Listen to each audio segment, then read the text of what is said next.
Mateo 3, 8 y 9. Le voy a dar lectura y luego me gustaría orar para que Dios nos ayude y nos guíe con su Santo Espíritu. Dice así: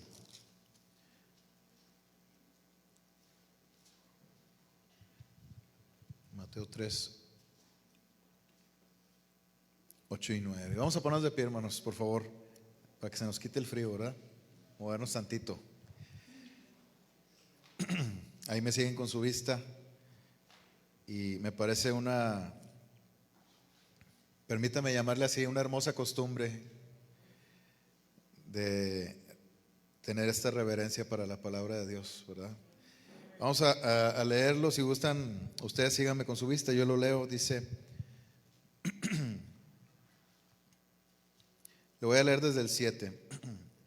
Al ver él que muchos de los fariseos y de los saduceos venían a su bautismo, les decía: generación de víboras, ¿quién os enseñó a huir de la ira venidera? Haced pues frutos dignos de arrepentimiento, y no penséis decir dentro de vosotros mismos: a Abraham tenemos por padre, porque yo os digo que Dios puede levantar hijos a Abraham aún de estas piedras. Vamos a orar. Señor, estamos aquí reunidos en tu nombre, pidiéndote, Señor,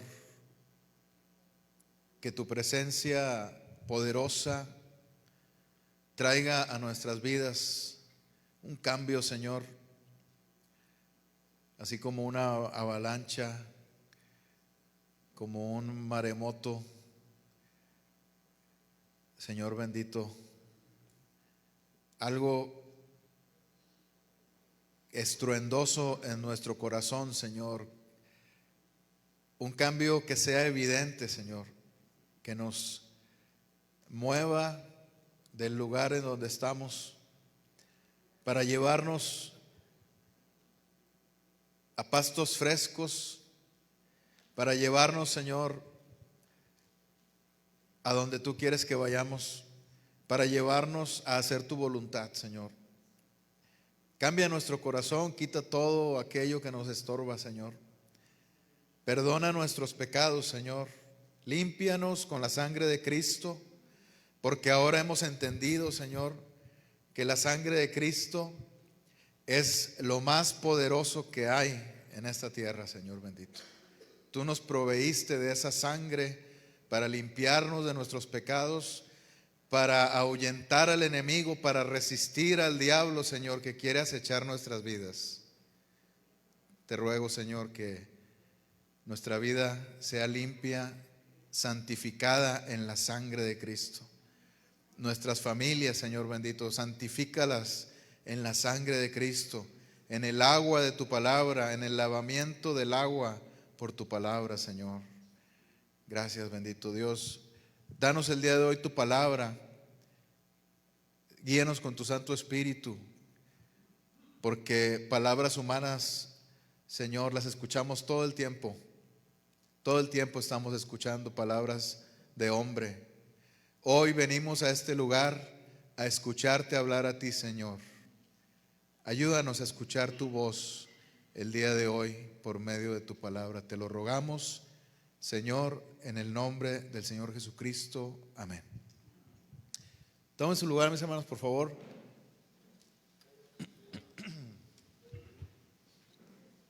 Gracias.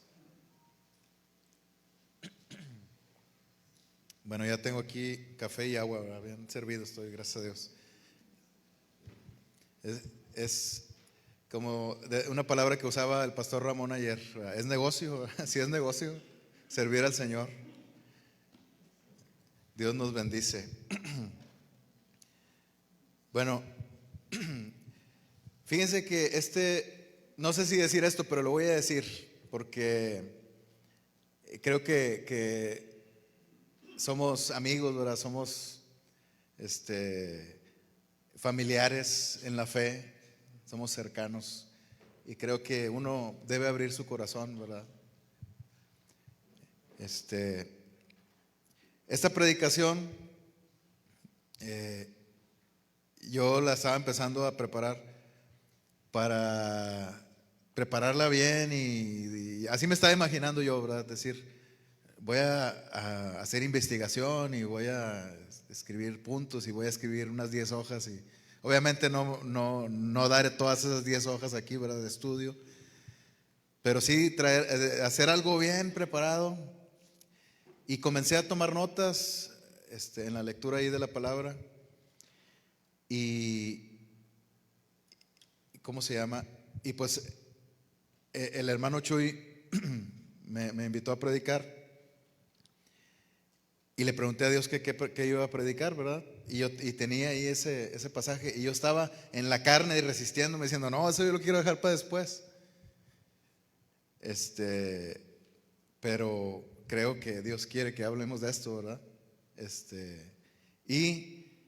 Creo yo que no, como ahorita orábamos, no es lo que el hombre pueda hacer o pensar, ¿verdad? No necesitamos la palabra del hombre, sino lo que Dios nos pueda decir. Con una palabra que tomemos de Dios, el día de hoy nos vamos bien fortalecidos, ¿verdad? Una sola palabra que salga de la boca de Dios es un tesoro, hermanos. Entonces, vine con esa esperanza, ¿verdad? Con ese deseo de que Dios nos hable el día de hoy. Y bueno, este mensaje le puse un título, ¿verdad? Que se llama La genealogía espiritual o la falsa genealogía espiritual, ¿verdad? Para no confundirnos, no vayamos a pensar que esto es algo bueno. La falsa genealogía espiritual. Ahorita leíamos en este pasaje acerca de un hombre llamado Juan el Bautista. Él era el que estaba diciendo todo lo que leímos. Él era el que estaba diciendo estas palabras. ¿A quién se las estaba diciendo? A los fariseos, a muchos fariseos y saduceos. Versículo 7. Muchos de los fariseos y de los saduceos que venían a su bautismo, fíjense. Increíblemente. Pero bueno, estos escribas y fariseos venían a su bautismo y porque ellos estaban huyendo de la ira de Dios. Alguien les dijo, ¿quién fue? Pues el Espíritu Santo, ¿verdad? Tocó su corazón. Y Juan les preguntaba, ¿quién les enseñó a huir de la ira venidera? Porque todos están como si nada, ¿verdad? Aún sabiendo que va a haber un día del juicio, que va a haber una ira de Dios que va a caer sobre el mundo. Se les ha predicado esto una y otra vez, los profetas lo han profetizado una y otra vez, y muchos están como si nada, pero ustedes vinieron huyendo de esa ira venidera, buscando la salvación. ¿Quién les enseñó eso? Les dice. Juan estaba sorprendido, ¿verdad? Porque eran fariseos y saduceos, increíblemente, pero así era. Y bueno, el plan de Dios, yéndonos un poquito o mucho hacia atrás, ¿verdad? Remotamente, el plan de Dios en un inicio era que el hombre y la mujer fueran una sola carne y fructificaran, se multiplicaran y que llenaran la tierra. ¿Se acuerdan ahí en el libro de Génesis, en la creación? Que llenaran la tierra y que la gobernaran. Llenad la tierra y sojuzgarla, dice ahí. Que gobernaran la tierra, que tomaran un liderazgo, pero un liderazgo de parte de Dios, ¿verdad? Algo así como un liderazgo sacerdotal, permítanme llamarle así, para entender mejor de qué se trataba, porque no era un liderazgo así como los gobiernos actuales, ¿no? Como los reyes, los presidentes, sino era un liderazgo para guiar a las familias de la tierra, que llenaran toda la tierra, para guiarlas a la adoración a Dios. Ese era el plan de Dios, que todos los que fueran naciendo y fueran llenando la tierra, adoraran a Dios, que aprendieran cómo hacerlo, ¿verdad? Que les fuera enseñado todo esto. Porque Adán y Eva también aprendieron cosas. Y la prueba está en que se equivocaron, ¿verdad? Cuando Dios les enseñó que no comieran de un árbol, y se equivocaron cuando fueron engañados por la serpiente. Y bueno, entonces ese era el plan de Dios. Si hablamos de una genealogía espiritual, digamos que en ese plan de Dios, en ese plan inicial de Dios, sí existía, o sí podíamos hablar de una genealogía espiritual. Bueno, no les dije por qué estamos hablando del tema la genealogía espiritual. Es que este pasaje que leímos ahorita, en este pasaje, los saduceos y los fariseos, dice: no penséis, versículo 9, decir dentro de vosotros mismos, a Abraham tenemos por padre.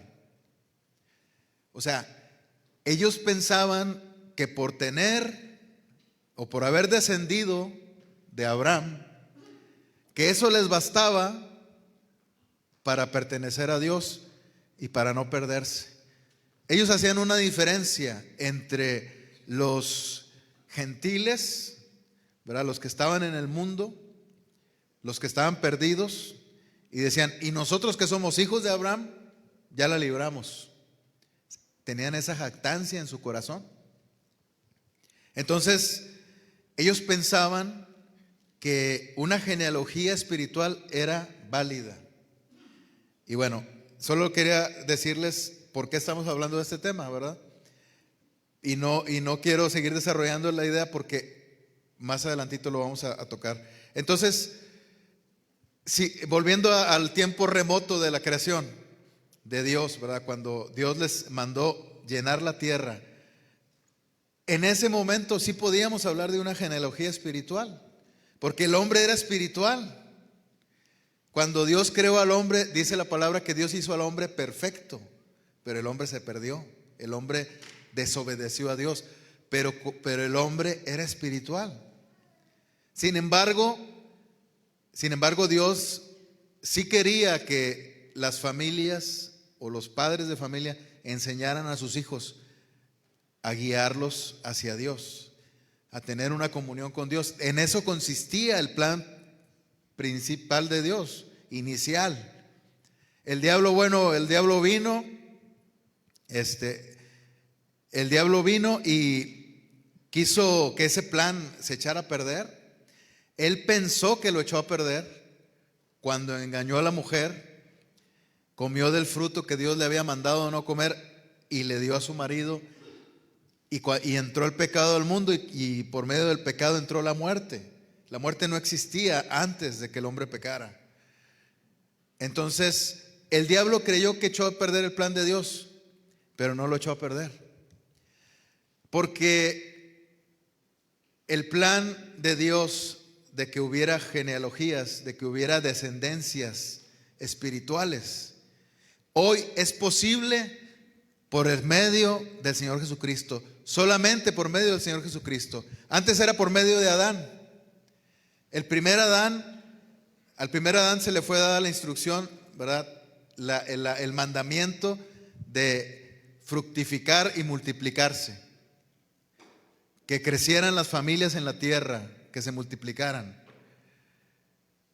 Eso fue el mandamiento que recibió el primer Adán. ¿Y cuál es el mandamiento que recibió el Señor Jesús? Porque el Señor Jesús vino en obediencia a su Padre. ¿Cuál es el mandamiento? Salvar a la humanidad. Él vino voluntariamente, pero el Padre fue quien lo mandó. Él lo envió.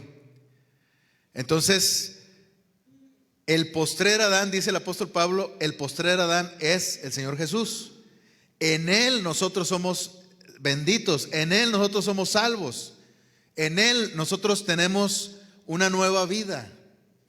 Entonces, por medio, antes la fructificación y multiplicación de la humanidad era por medio de Adán, ahora es por medio del Señor Jesús. Y todo aquel que nace de nuevo en el nombre del Señor Jesús, todo aquel que nace de nuevo es parte de esa familia de Dios, de ese plan inicial que tenía Dios, que luego cambió, cambió, pero no significa que Dios se haya equivocado. Dios lo sabe todo, Él ya sabía que todo esto iba a ocurrir. El plan eterno de Dios de salvación ya estaba planeado desde la eternidad. Entonces, el Señor vino a cumplir la voluntad del Padre. Si hay una genealogía espiritual, solamente puede ser por medio del Señor Jesús, no por medio de las personas. Nosotros no podemos engendrar hijos en la carne que sean salvos, que automáticamente por haber nacido de nosotros, que somos salvos, que ellos automáticamente sean salvos porque ya nacieron por medio de nosotros. Eso no es posible. Vamos ahí el pasaje, hermanos. El pasaje dice, donde los fariseos y saduceos, en el versículo 9 dice: y no penséis decir dentro de vosotros mismos, a Abraham tenemos por padre. Hay una jactancia, había una jactancia en los fariseos y saduceos, una jactancia que venía de su corazón, y era una jactancia de una genealogía o de una falsa genealogía espiritual, porque la genealogía que ellos estaban pensando que era válida era verdadera, o sea, sí provenían de Abraham, pero eso no les bastaba para ser salvos. Entonces, en esta jactancia ellos decían: a Abraham tenemos por padre. Había un interés. Nosotros podemos ver en la Biblia, si nos hemos propuesto alguna vez leer toda la Biblia, estoy seguro que usted ha pasado por los pasajes donde hay unas genealogías bien larguísimas, ¿verdad? Y dice uno: ¿me la brinco o no me la brinco? O ¿cómo le hago, verdad? Aquí, fíjense que a veces, aún las genealogías, cuando las lees, te encuentras cosas bien interesantes, ¿no? Sobre todo, digo, a veces también es bueno que con alguna ayuda, ¿no?, de algún comentario de la Biblia, te puedes enriquecer. Porque a veces ves puros nombres y nombres bien raros, ¿verdad? Para los judíos era muy importante las genealogías. Por ejemplo, ¿cómo le decía el Señor Jesús a Pedro? ¿Se acuerdan? Simón, hijo de Jonás, ¿verdad? Su papá era Jonás. O sea, era importante de quién era hijo. En la antigüedad, en general, así era. No solo los judíos, los griegos, todos. Ya hasta mucho tiempo después surgieron los apellidos, ¿verdad? Entonces, pero era importante saber de quién eras hijo. Era la identidad. Entonces, la carta de presentación, muy importante para los judíos, ¿cuál era? La genealogía. Por eso ellos tenían esto bien arraigado, o sea, casi imposible de quitárselo. Pero eso ellos lo usaban como una jactancia. Ya estaban torciendo el asunto. No tenía nada de malo que dijeran: yo,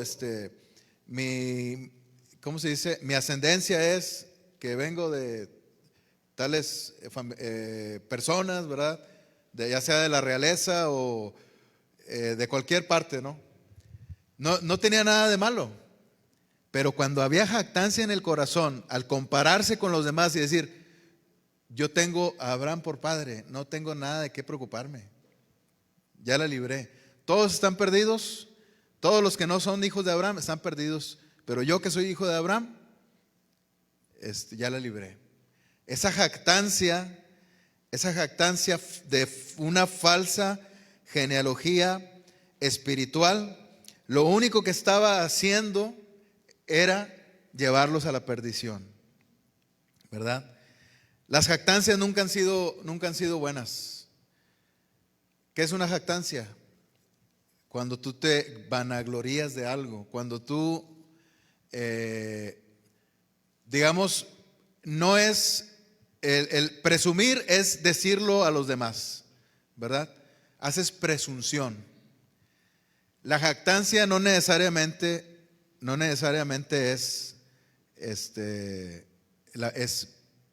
va con presunción.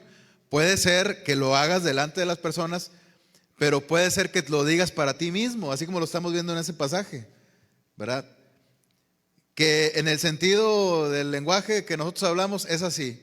Jactarte es decir que tú eres algo, que te jactas de algo, o sea, que tú hablas y dices, yo tengo estas habilidades, tengo esta preparación, tengo tanto dinero, etcétera. Te jactas de algo.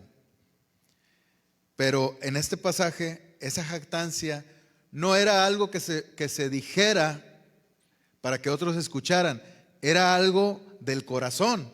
Y eso era más peligroso todavía. Era peor. ¿Por qué? Porque no se lo decían a nadie. ¿Cómo sabían los demás que esa persona tenía ese pecado? Si no se lo decían a nadie, simplemente ellos lo creían así. Pero Dios sí lo sabía. Y se lo había revelado a este gran profeta de Dios, Juan el Bautista. Dios se lo había revelado. Y él sabía que en el corazón ellos estaban jactándose, diciendo dentro de sí mismos, a Abraham tenemos por padre. Entonces, vemos aquí que es un engaño, ¿verdad? Dice, decir dentro de vosotros, este pasaje, este versículo, ¿verdad? Es un engaño. Me gustaría tocar este punto, el engaño de vivir confiado en una falsa genealogía espiritual. Dice el versículo, no penséis decir dentro de vosotros mismos. Cuando tú te engañas a ti mismo, es algo que tú tienes, como decíamos ahorita, guardado en tu corazón. Es algo que tú lo crees. Tal vez haya alguna duda, tal vez haya algún titubeo, pero dices, yo creo que es así. Y te estás engañando a ti mismo. Es un engaño. O tal vez es porque alguien te engañó, ¿verdad? Alguien te vendió eso como si fuera una verdad, pero en realidad era una mentira y tú lo creíste y lo atesoraste en tu corazón como si fuera verdad. Es un engaño. Es un engaño cuando tú dices, yo provengo de padres cristianos. Es más, mi papá es pastor y por eso soy salvo. Eso es un engaño, porque no por eso eres salvo. Lo único que te puede salvar es lo que ya has escuchado una y otra vez: la sangre de Cristo derramada en la cruz. Tal vez dices, sí, eso ya lo sé, pero no te ha caído el 20, ¿verdad? En tu corazón. Esa expresión una vez escuché a una persona que habla del lenguaje ahí en, no me acuerdo si es el canal 12 o no sé, sale una persona ahí hablando en la punta de la lengua, creo que se llama, explicando qué significaba caer el 20, ¿verdad? Que era que cuando antes había teléfonos públicos, se les ponía un 20. Entonces le ponías el 20, marcabas el número y cuando caía el 20, era que entraba la llamada y decían, ya te cayó el 20, ya te cayó, o sea, que significaba, ya entró la llamada, ya nos conectamos, ¿no? Bueno, eso podría estar pasando respecto a la predicación del Evangelio. Tal vez lo recibas en tu cabeza, pero tal vez no haya caído el 20, tal vez no haya una conexión, tal vez no te haya caído el 20 al corazón, tal vez todavía no lo atesoras como debe ser ese Evangelio que se te ha predicado una y otra vez. Lo más importante es que recibas la revelación del Señor. Lo más importante es que no que digas, ah, sí, eso ya lo sé, porque casi todos los días lo he escuchado, cada semana. ¿Por qué? Porque mis papás son cristianos. Una vez le pregunté, no me acuerdo dónde andaba, pero le pregunté a una persona, oye, ¿cuándo conociste tú al Señor? Yo esperando que me diera un testimonio, ¿verdad? Ah, yo desde chiquito, me dice así, yo desde chiquito. He escuchado mucho esa respuesta, ¿eh? Oye, ¿cuándo te convertiste al Señor? ¿Cuándo conociste al Señor? Ah, yo desde chiquito. En mi casa ahí todos son cristianos. Ahí está el engaño. Porque piensan que por eso ya son parte. Como son parte de una religión, piensan que por eso ya se van a salvar. Cuando Dios realmente te da una revelación y sabes que eres salvo y tienes esa convicción, pues tú puedes decir con toda certeza, decir, fíjate que yo estaba perdido, no sé de qué manera. Hay muchas maneras de estar perdido, ¿eh? No solamente haber sido borracho y drogadicto, ¿verdad? Y peleonero como yo. No solamente eso. Hay muchas maneras de estar perdido. Y todo se resume en no tener a Cristo. Así. Si no tienes a Cristo, estás perdido. Pero en el momento que tú escuchaste el Evangelio y en el momento que tú creíste esa palabra de todo corazón, entonces ahí es donde tú te salvaste. No porque lo hayas escuchado y digas, ah, sí, mi papá es pastor, mis papás son creyentes, yo desde chiquito. No, desde que te fue dada esa revelación a ti. Un ejemplo, un pastor platica la anécdota de que fue a un lugar donde él dice que hacía mucho frío. Tal vez no tenga nada que ver que hacía mucho frío, ¿verdad? Pero solamente para ahí ambientar un poco la anécdota. Y nevaba ahí en ese lugar. Y había un hombre que trabajaba en algo que tenía que ver con la nieve, ¿verdad? Con pescar o no sé, algo así. Este hombre ya era grande de edad y estaba enfermo, ¿verdad? Y se le había predicado muchas veces, y como él sabía que iba a morir, dice este pastor que fue ahí con él y que le habló una palabra. ¿Saben qué versículo le dio? Juan 3:16. Así. Y le dijo, mira, dice la palabra en Juan 3:16, esto y esto. Y dice el Señor, este señor dice, es que eso ya lo he escuchado muchas veces. Ya me lo han dicho, ya hasta me lo sé de memoria, dice. No, pero créelo, dice, créelo realmente. Es que yo ya me voy a morir y creo yo que me voy a ir al infierno, dice, por el mal que he hecho, y total que fue otra vez a verlo. Así estuvo yéndolo a ver, ¿verdad? Cada día. Y ese pastor no se quería ir de ahí hasta asegurarse de que ese hombre conociera al Señor. Le quedaban pocos días. Ese pastor, pues como su trabajo era ese, ¿verdad? O sea, él sentía esa carga, pues todos los días oraba por él, iba con él, lo visitaba y le hablaba de la palabra. Y él seguía igual. Decía, es que yo leo este versículo, pero no sé, yo todavía creo que me voy a ir al infierno, decía él.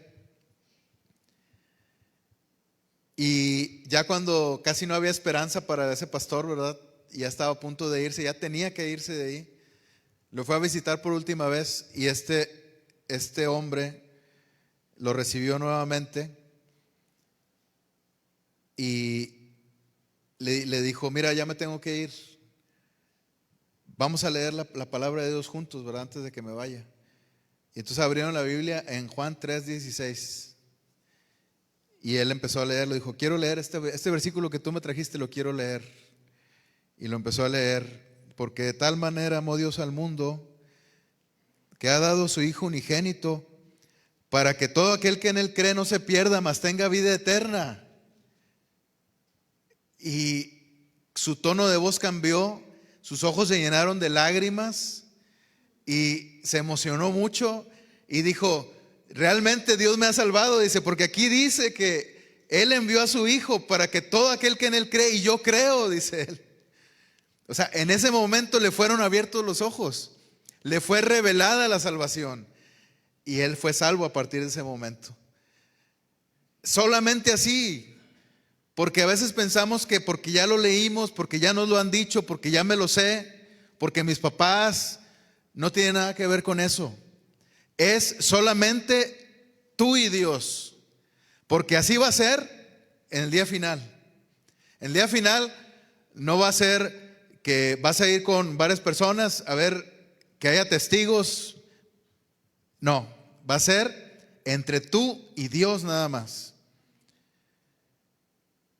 ¿Y qué va a pasar si no eres salvo? ¿Qué va a decir Dios? Apártate de mí, hacedor de maldad.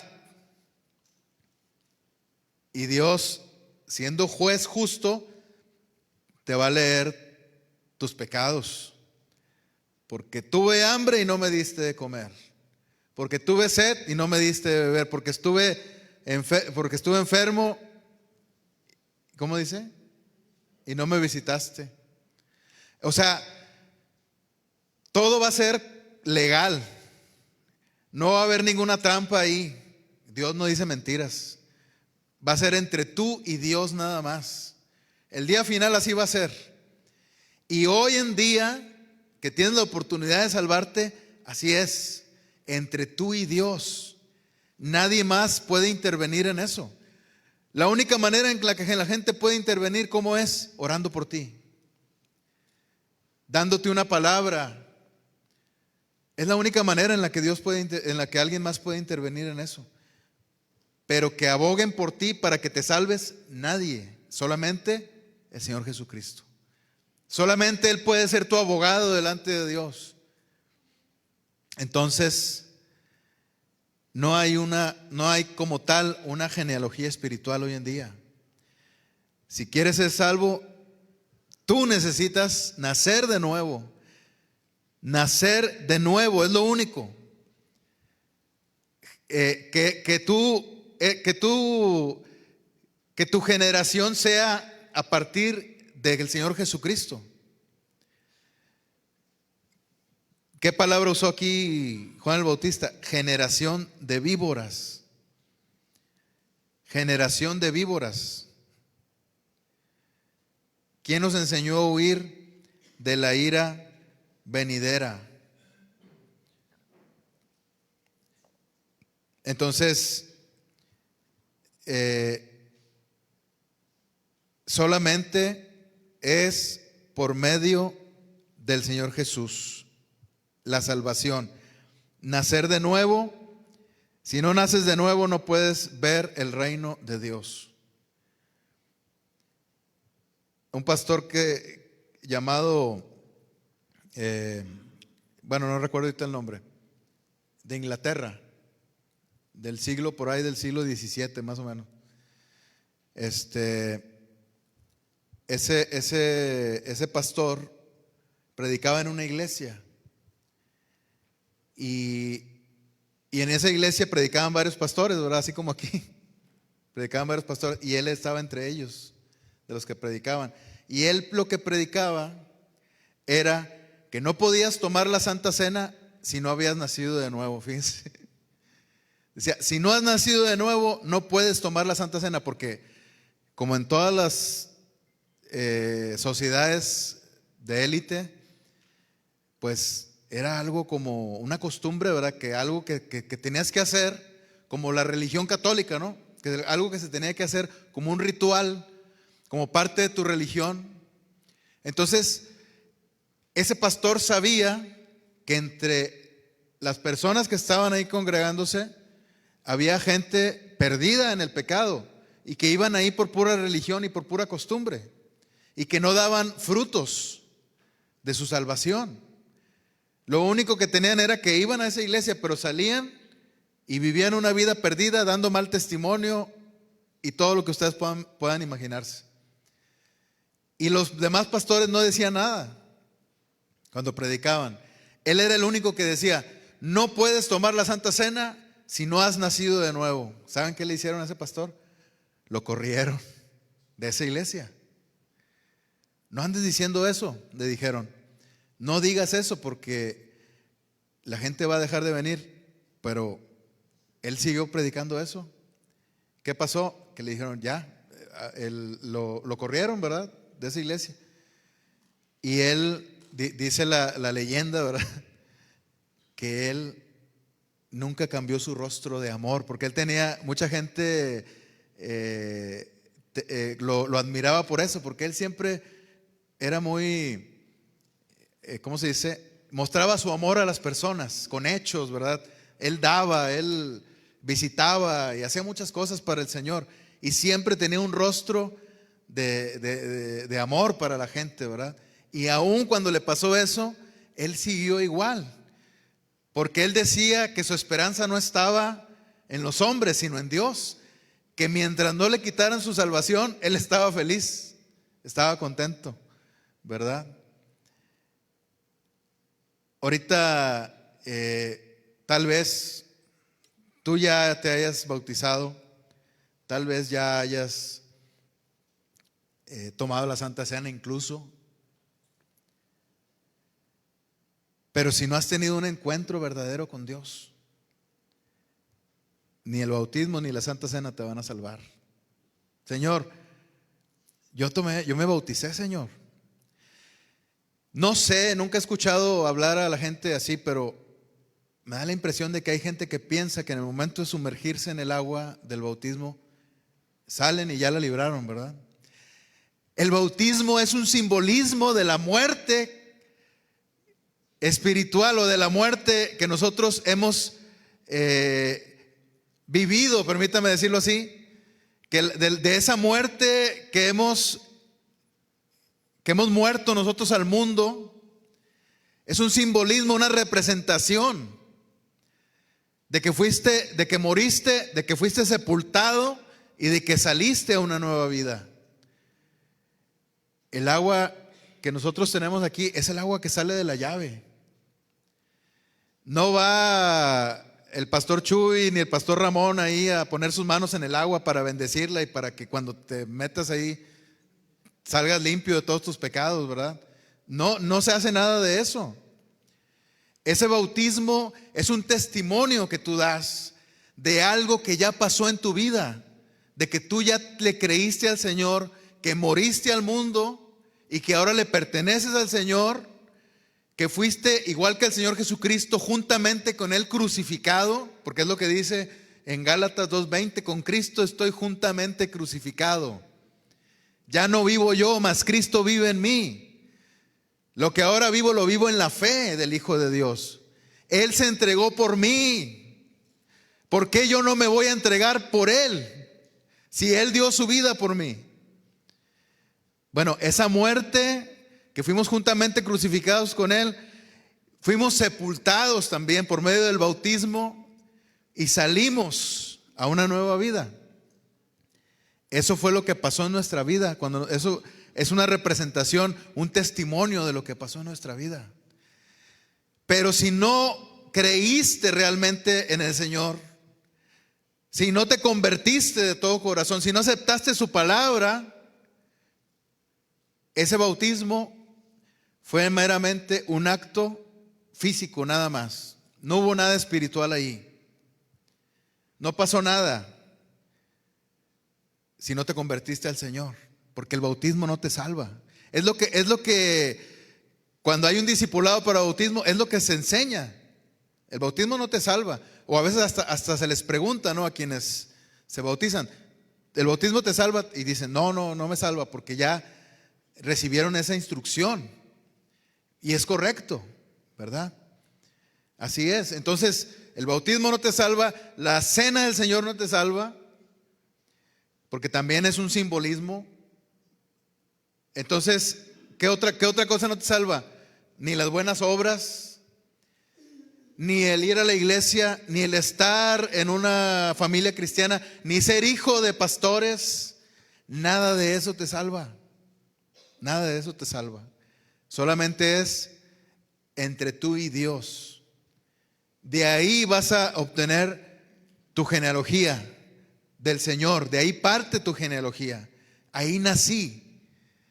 Claro, si engendras hijos espirituales, la Biblia habla de hijos espirituales también, pero no se refiere a hijos de carne, físicos. Se refiere a cuando tú le compartes a alguien la palabra de Dios, cuando tú cuidas a esa alma que acaba de nacer de nuevo, ¿verdad?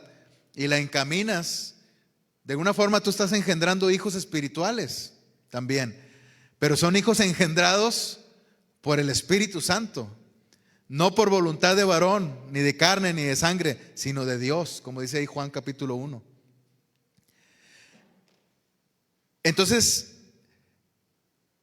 una persona puede vivir engañada, creyendo que es salva, ¿verdad? Definitivamente, si estás dentro de ese grupo de personas que creen que son salvos por todas estas cosas, desengáñate. El engaño más peligroso es el que no le dices a los demás, ¿verdad? Lo mejor es el arrepentimiento y la confesión.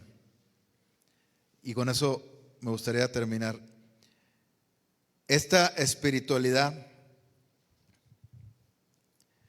se demuestra solo con frutos y arrepentimiento, y no con una falsa genealogía espiritual.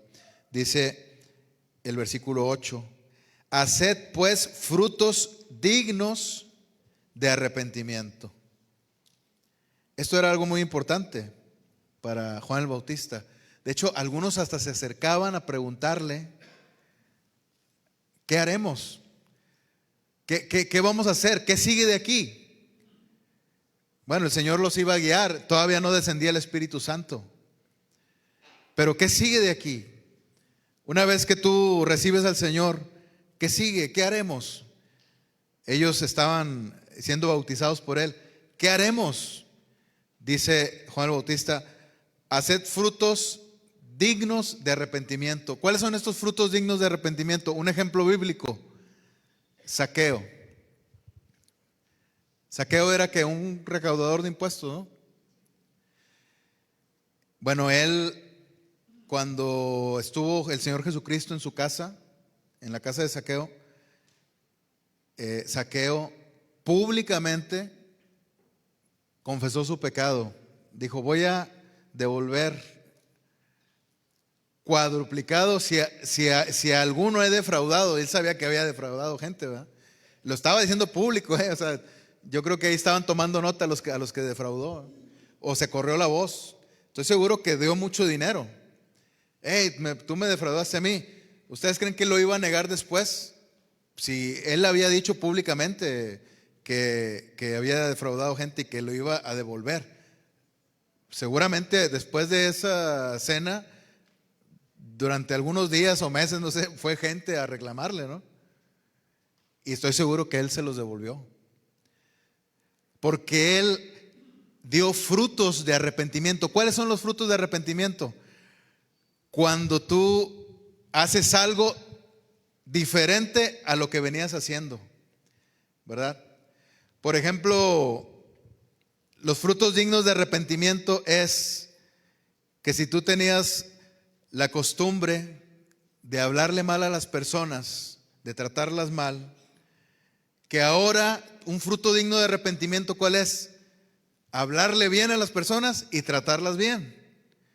Ahí es donde se ve realmente que ahora eres hijo de Dios.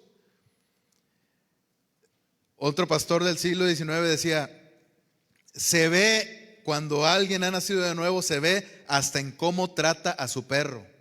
Así. Una perrita que tenemos ahí en la casa, cuando recién la recogimos de ahí de la calle, yo ¿cómo se llama? Me quitaba el zapato o la chancla, no sé lo que sea. Como los perritos cuando ¿cómo se llama? Cuando se rinden, haz de cuenta, lo que hacen es que se voltean de panza hacia arriba. Entonces, yo lo que hacía era que le quería acariciar la panza con el pie y se enojaba, ¿verdad? Se movía la colilla y todo, pero nomás le acercaba el pie y se enojaba. O a veces yo pasaba ahí cerca de ella y veía mi pie y me aventaba la mordida al pie. No me mordía fuerte, ¿verdad? Pero como que se sentía agredida. Y yo le digo a mi esposa, ¿sabes qué? Se me hace que a esa perrita, cuando vivía en otra casa, la pateaban. Porque yo la agarraba con la mano y todo y no mordía ni nada, pero nada más le acercaba el pie y como que veía el pie como algo peligroso, ¿verdad? Dije, se me hace que la maltrataban, la pateaban. Pasado el tiempo, oigo, ahorita esa perrita pues ya nos conoce, ¿verdad? Y yo puedo agarrarla, darle vueltas con el pie así y todo, y digo, no darle patadas, ¿verdad? Sino me gusta así con el puro calcetín, ¿verdad? Estoy así como que rozarle la pancilla y bien contenta ella, ¿verdad? Porque sabe que no le voy a hacer daño. Bueno, hasta en eso, no me estoy poniendo como ejemplo, solamente es una ilustración, ¿verdad? Pero hasta en eso puedes ver que hay un cambio en la vida de una persona, ¿verdad? Hasta en cómo trata a su perro. O sea, cambia realmente el corazón. Ahí son los frutos de arrepentimiento. El fruto de arrepentimiento, ¿qué es? ¿Qué otra cosa es? La oportunidad, ¿verdad? La oportunidad de que remiendes con relaciones personales errores que has cometido contra ellos. No tienes que ir a pedirle perdón, ¿verdad? Así expresamente. Yo he aprendido, hermanos, que a veces la gente puede venir, uno dice, ¿por qué yo le voy a pedir perdón si fue el que me hizo daño, ¿verdad? Y viene la persona y te pide disculpas, pues a lo mejor tú aceptas la disculpa, quizás no de todo corazón, pero luego te das cuenta que la persona sigue igual, ¿verdad? O sea, realmente no te estaba pidiendo disculpas, solo como que fue un acto muy superficial. Pero hay gente que de alguna forma te trató mal o lo que sea y no te dice expresamente, discúlpame, perdóname, pero cambia su actitud hacia ti. Yo creo, hermanos, que esa es lo que cuenta realmente. Cuando nosotros cambiamos nuestra actitud hacia las personas, hacia cualquier persona, nos hemos equivocado, tal vez ni siquiera quieres comentar ese error que cometiste en el pasado contra esa persona. Tal vez ni siquiera convenga que lo digas, ¿verdad? Yo en una ocasión me enojé con mi hermanito, ¿verdad? Estaba soltero yo, pero mi hermano es mucho menor que yo. No me acuerdo qué hizo, que lo agarré así del pelo, así, que no sé qué.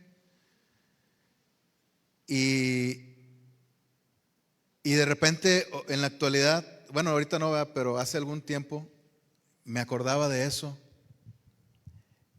y sentía feo en mi corazón. Yo decía, pues que eso pasó hace mucho, pero siento feo, o sea, acordarme la imagen de cómo lo agarré así.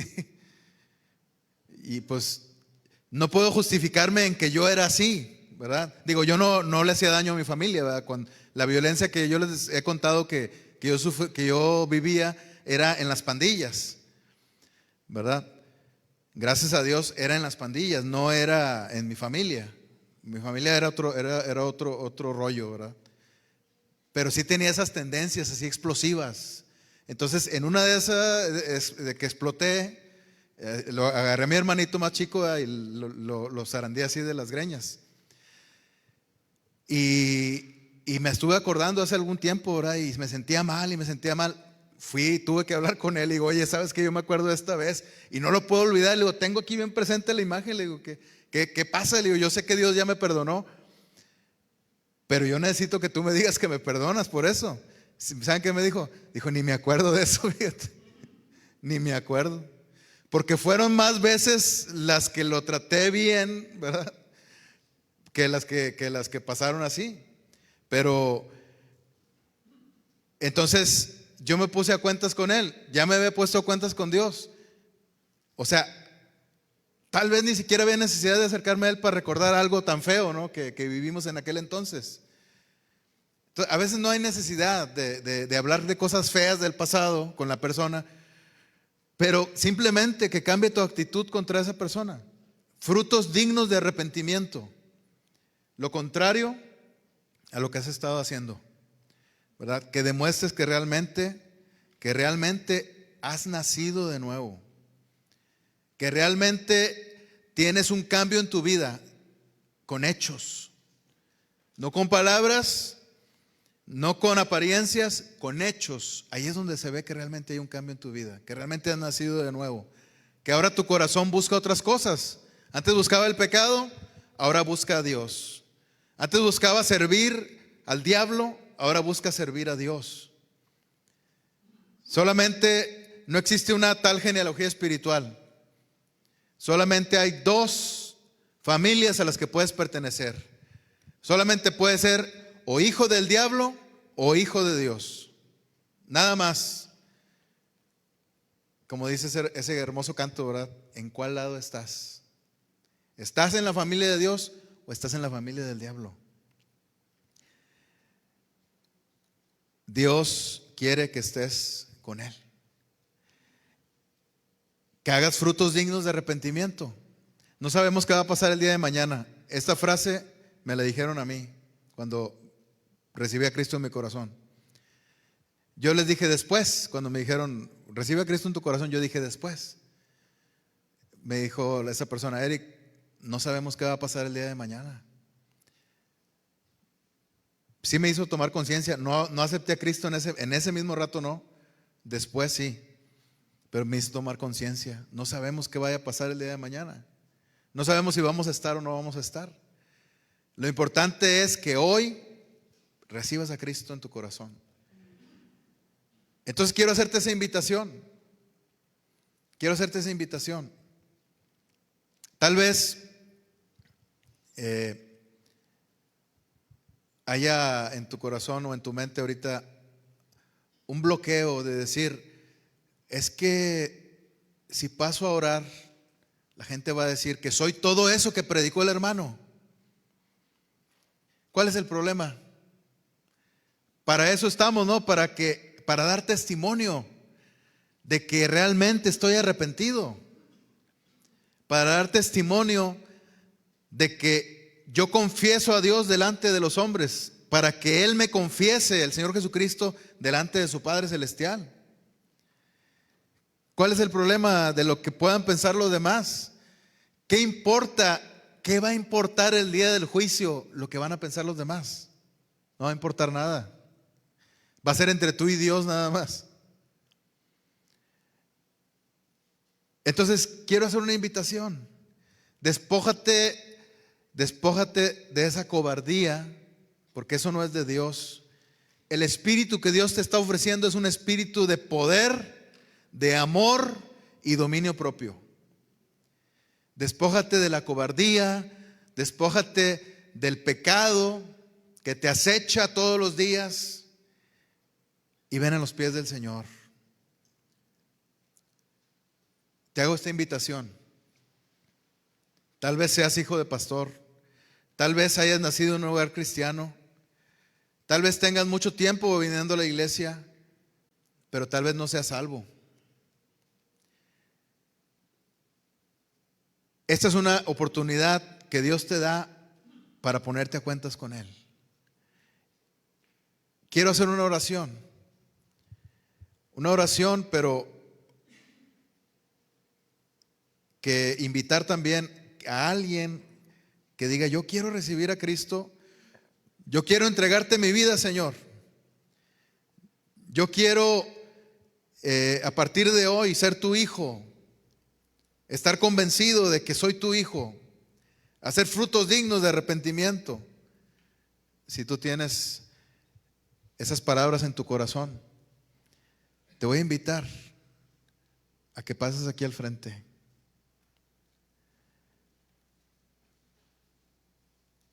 A decir públicamente, o a decirle al Señor, no te voy a pasar el micrófono para que hables ni nada, solamente para que tú públicamente demuestres que estás arrepentido delante de Dios.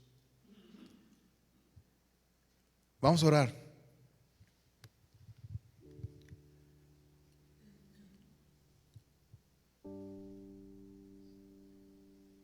Señor,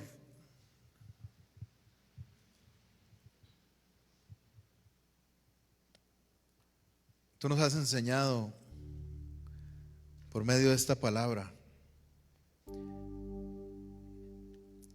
que la iglesia no se viene nada más como una costumbre,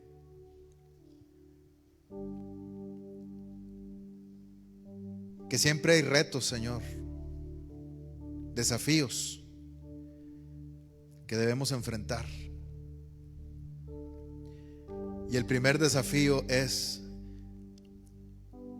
contra el enemigo que susurra a nuestro corazón y que nos dice que los demás nos están viendo,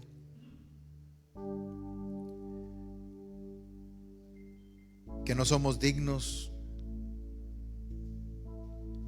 que de qué ha servido tanto tiempo venir aquí,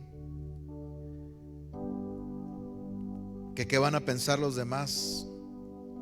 Señor bendito, todo eso queremos apretarlo en nuestra mano como si fueran papeles y tirarlo al bote de la basura. Despojarnos, bendito Dios, de todo temor y entregarte nuestra vida a ti.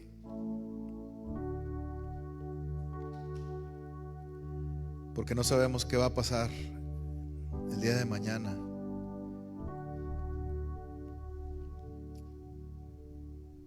Ayúdame a hacer frutos dignos de arrepentimiento. Guía mi vida, Señor.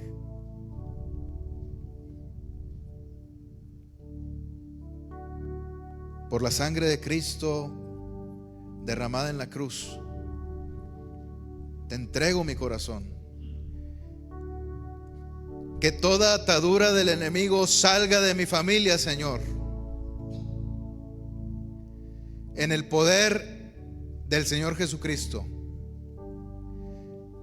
En el nombre del Señor Jesucristo.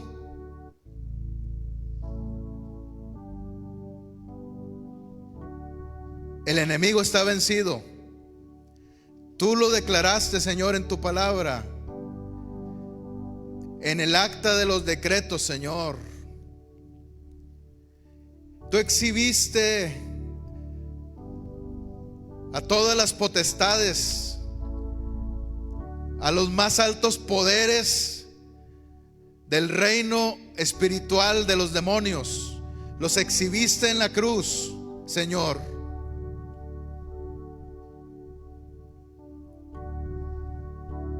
No tenemos que luchar contra ellos, Señor.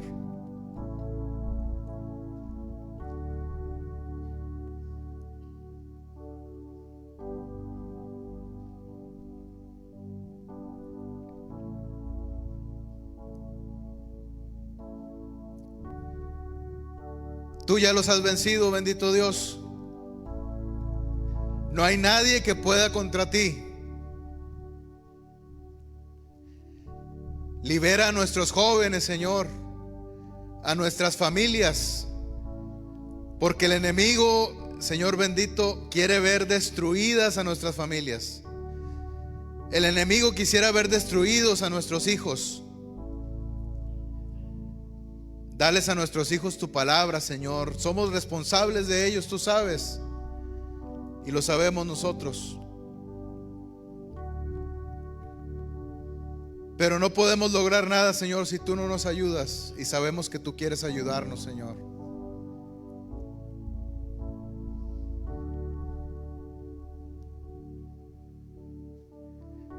Libera los hogares que tienen ataduras, Señor bendito, que a su alrededor hay pecado en las casas de los vecinos. Te ruego que liberes, bendito Dios, con tu poder y la sangre de tu Hijo Jesucristo, todas esas ataduras del pecado, del maligno, Señor, que no permiten que haya un cambio en la vida de las familias que están buscándote, Señor, y que están aquí, pero que todavía no te conocen. Trae esa revelación, Señor, a sus corazones. Es un ruego que te hacemos a ti, bendito Dios.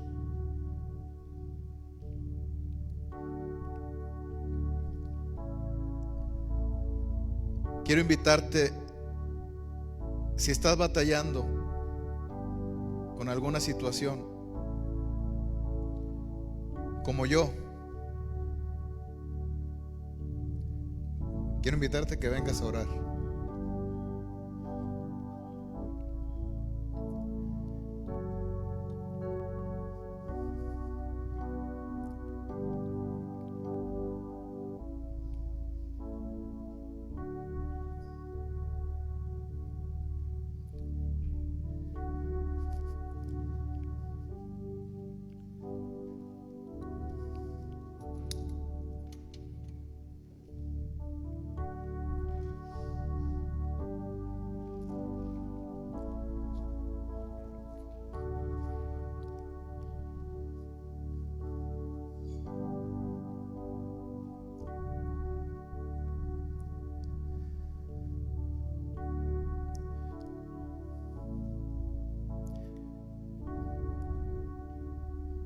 Oh Señor bendito,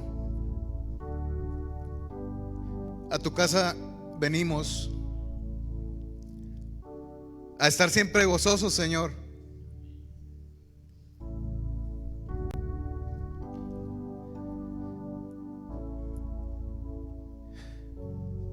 Quisiéramos no venir a llorar aquí, Señor,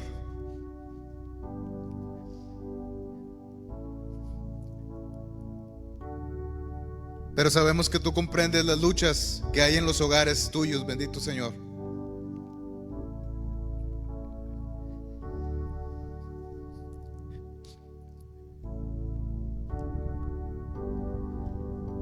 No queremos tener una fachada, Señor, de que todo está bien,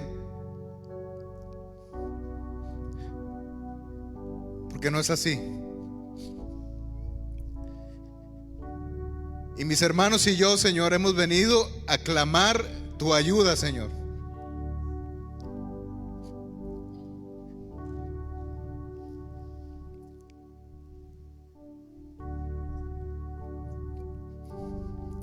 Escucha a estos soldados de oración que están dispuestos, Señor, a enojar más al enemigo por orar a ti, Señor, a arriesgar sus vidas, porque el diablo ha venido a matar y a destruir, pero sabiendo y teniendo toda la confianza de que tú nos guías, Señor, de que tú nos proteges. Gracias, Señor. Gracias porque hemos venido aquí para eso, Señor, para estar unidos. Hay muchos afanes cada día, Señor. Todos los días hay afanes y estamos alejados de nuestros hermanos. Pero que en este momento, Señor, estemos unidos todos en oración para que esta iglesia, si tú tienes el plan, Señor, y sabemos que así es, de que crezca, Señor, que esta iglesia tenga un fundamento sólido en la oración, un fundamento sólido en tu palabra, Señor. Que sea una iglesia que no le dé vergüenza orar, que no le dé vergüenza hablar, Que sea una iglesia, Señor, enteramente preparada para toda buena obra. Gracias, bendito Dios, porque tú nos escuchas, porque tú eres bueno, bendito Señor, y sabemos que tú nos traerás la victoria, porque ya la tenemos, bendito Dios. Solo esperamos tu manifestación de tu presencia en nuestras vidas cada día, como siempre, tus nuevas misericordias cada mañana. Gracias por esta hermosa iglesia en la que nos has traído, Señor, porque cada uno de nosotros contamos con ellos, bendito Señor, con cada uno de los hermanos, en apoyo, en oración, en palabra, como una familia unida, bendito Señor. Gracias, bendito Dios. Gracias por habernos dado esta familia espiritual tan hermosa que es la Iglesia Gilgal. Gracias, bendito Dios. Ayúdanos cada día. Sabemos que vas a estar con nosotros todos los días hasta el fin del mundo. Oramos en el nombre del Señor Jesucristo. Amén. Gracias.